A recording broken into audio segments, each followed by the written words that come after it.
नमस्कार मंडळी, मी गौरव देशमुख, गणित पारावरचे यूट्यूब चॅनलमध्ये तुमचं स्वागत आहे. आता आपण शेळीपालनचा व्यवसाय बघितला, त्यात तुम्ही आम्हाला भरपूर असा प्रतिसाद दिला. चांगले व्ह्यूज त्याला आले, जवळपास 15,000 व्ह्यूज त्याला आले. आता आपल्यासोबत जे मेंढीपालन जे शेतकरी करतात ते आपल्यासोबत आहेत सध्या.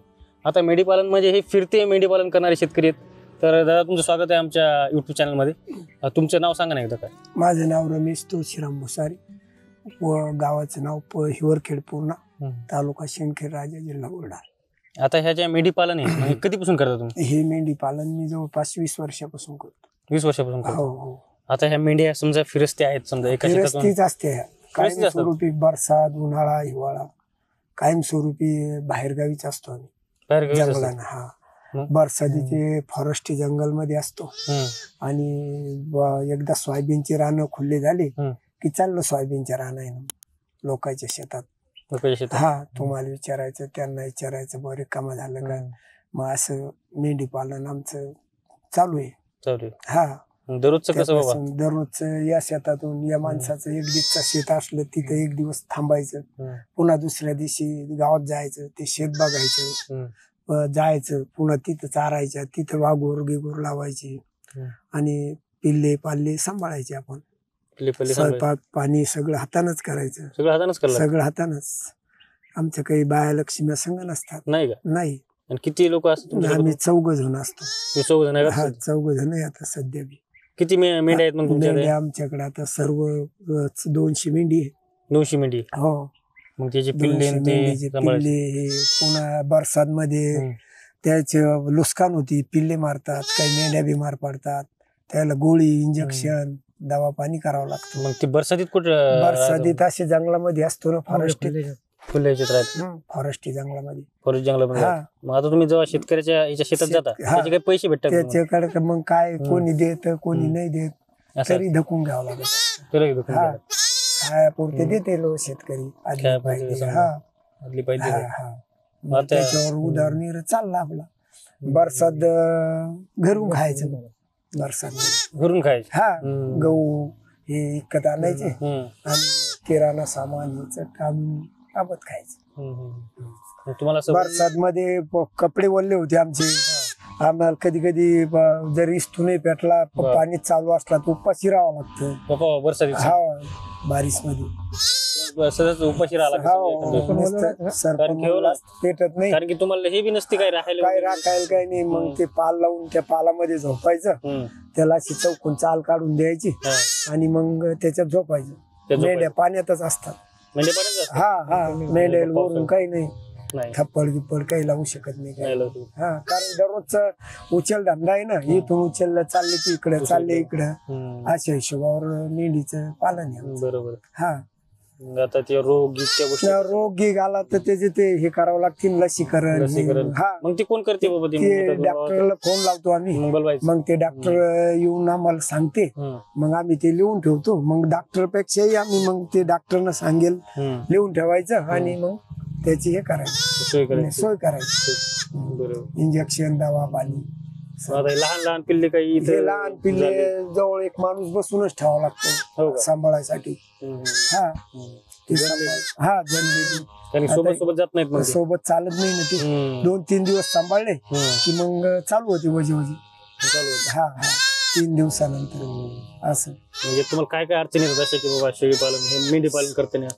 अडचण आता कुठं शेतात लोक बोलतात, फॉरेस्ट मध्ये गेले की नंतर फॉरेस्टवाले येते, बोलते हो नाही चाललो साहेब असं तसं करून. बरोबर. चाललंय, ढकवूनच लागतं ते. या शेतातून त्या शेतात बरसातीत मग ताणच नाही, जंगलात असतो काहीच. मग घरी कोणाच्या जायचं काम नाही, आपलं जायचं, किराणा आणायचा, घरून गहू पाणी सर्व घेऊन यायचं, बस हातान करायचं, हातान खायचं. जेवणाचं मग तुम्ही म्हणले आता काड्या वल्ल्या, तर अशा काड्या आता पाहुणे आणल्या करता, अशा काड्या पाहून आणायच्या, पेटवायच्या, स्वयंपाक करायचा. आपला स्वयंपाक करायचा.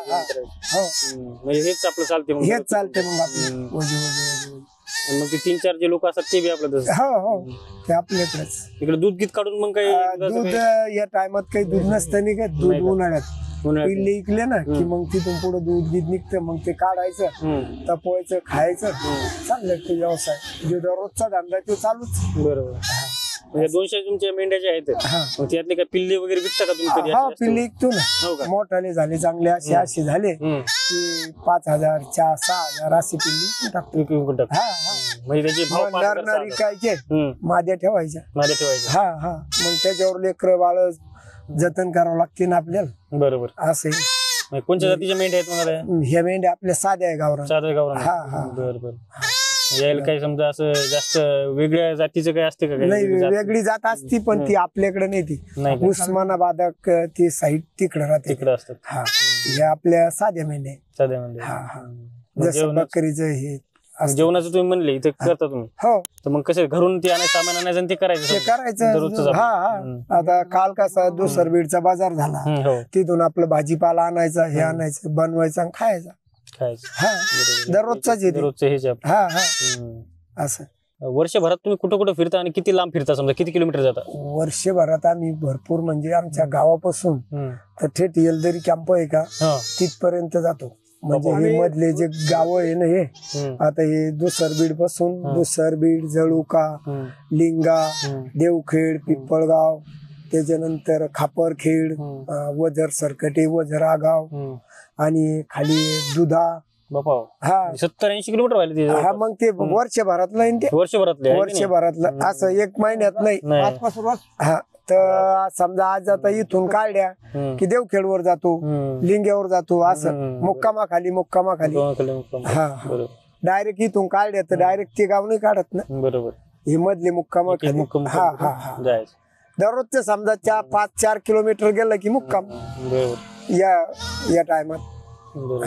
असं काही शेळ्या मेंढ्या कोणी खाते घेते का? नाही तसं चोर चिट्टा काही नाही. आता नाही, फक्त तिकडे खाली असते चोर गिर, तर मग ते आता कुत्री गित्री असतातच आमच्या. अशी एखादी घटना घडली होती का तुमच्या याच्यात की असं काहीतरी?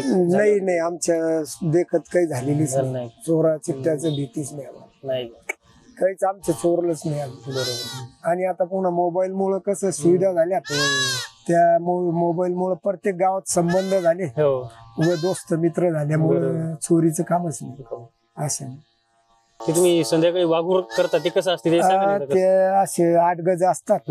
8 गज ठोकायचे चौकून आणि चौकून ती जाळी लावून घ्यायची आणि एका साईडकून वाट ठेवायची आणि त्या वाटेतून मेंढर आत घालून घ्यायचे. जाळी सांगून शिवून घेतली की झालं. आपण 4 बाजून 4 ताण घ्यायचे अशी तंगराती म्हणते. हा मग नाही जाळीत नाही, बाहेर. जाळीच्या बाहेर का? जाळीच्या 4 कोप्यात 4 जण. हा चौकू असं. आणि जाळीच्या बाहेर स्वयंपाक पाणी करायचं, बाहेरच ठेवायचं स्वयंपाक पाणी. शेजारी पाजारी माल असतात. बरोबर. दुसऱ्याला त्रास नाही झाला. त्रास नाही झाला. रात्रीला पुन्हा रातची लुंडग आलं. आता शेतकरी तुम्हाला मेंढ्या शेतात बसवायला सांगते, समजा उत्पन्न वाढते मग त्यात? वाढते ना. ते खताच्या जागेवर असं उत्पन्न येतं की पाहिजे तसं माल वाढतो ना. पुन्हा 3 वर्ष काम करतो ते खत. हे गावरान खत मेंढ्याचं 3 वर्ष काम करतो. 1 नंबर. म्हणून शेतीत चांगलं पीक. म्हणून ते शेतकरी आम्हाला बोलवतात. ज्यांना अनुभव आलेला ते आम्ही नेहमी करता बोलवतो. बस आमच्या शेतामध्ये रसन खत घेणं होत नाही, खर्च करतात असं. तर हे होते मेंढी पालन करणारे शेतकरी. आता हे फिरते मेंढी पालन करणारे शेतकरी आहेत. म्हणजे आता आपण बघितलं की एका वर्षात ते जवळपास 80 किलोमीटर ते 100 किलोमीटर फिरतात. आता आपण बघितलं की त्यांचं मेंढी पालन केल्यानंतर शेतकऱ्याला कसा फायदा होते की त्यांनी मेंढी पालन केल्यानंतर त्याचं खत ते शेतात राहते आणि त्यामुळे शेतकऱ्याला सुद्धा फायदा होते. तर हा आमचा तुम्ही मेंढी पालनाचा व्हिडिओ बघितल्याबद्दल तुमचे खूप खूप धन्यवाद. आमच्या YouTube चॅनल नक्की सबस्क्राईब करा. थँक्यू.